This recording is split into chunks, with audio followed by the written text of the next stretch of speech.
It's pretty straightforward. The easy questions in life, those I'm willing to take. The hard questions in life, definitely not today, and definitely not before I've had my coffee. But the worst questions in life, those are the hardest questions that are easy to ask. They keep popping up. They're like a bad B movie with the scary monster in every scene. And as parents, that question is, what's wrong with my kid? Why are they behaving the way they are? And in the best horror movies, you never really know what the monster looks like. They leave it to your imagination, wondering, what could it be? And it's in those really great horror movies that the worst part is when we demask that creature, see it for what it really is. It's almost a letdown. We need to demask this monster and clarify, what could the problem be? And it's in that moment that we get to stop asking the question, why is my kid this way? And we get to start answering the question, what can I do to fix it?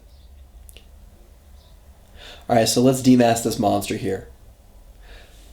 Really boils down to 5 different possible problems that your kid's having. And the important thing to know here is each one is fixable. There's a solution. So what are they? Problem number 1, it could very well be just your kid was born with stronger emotions.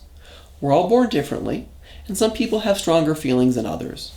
And there, the solution is learning the skills to be able to help your kid dysregulate his emotions, bring things down, to be able to live with those strong feelings. It's a skill. The second problem is a bit similar, is that it could just be a lack of skills. Even though your kid knows up here, yeah, I know how to make my bed, they need to be able to know it in their hands, how to do it. And there, the simple fix is being able to have the patience to instruct your kid, to model the behavior, to practice with them, so they're able to develop those skills. Whether it's something as simple as making your bed, to learning how to solve conflict, how to make friends. That's problem number 2. Problem number 3 could just be a simple matter of an artist being born into a family of engineers. The personality differences. The kid's left brain, your right brain. There, the fix is figuring out how to create a common language in the family, to be able to translate each other's world, having that shared common language. The 4th and 5th problem are a bit more tricky, but they still are fixable. Research shows that couples who are having a hard time has a major impact in their kids' behaviors. And there, the fix is going to couples therapy. Couples actually that on average wait 6 to 7 years before they decide enough's enough, let's go get therapy. And you need to know therapy works. There's no reason to be living with these problems for that long. And you can have the marriage that you guys both deserve. And the last problem could just be a matter of parenting tactics.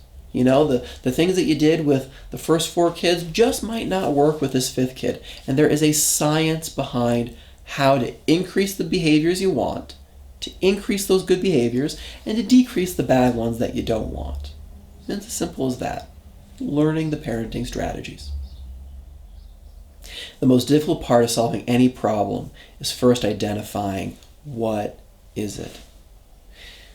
Without doing that, it's like being in a bad B-horror movie. We're stuck in a scary woods and that monster is gaining on us.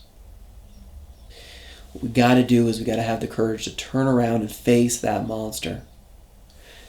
Pull off the mask and see it for what it really is. And it's going to be in that moment, it will be the scariest thing you're going to have to do. That is the worst moment. But it's at that same moment, everything turns around. You've identified the problem and you know what needs to be done.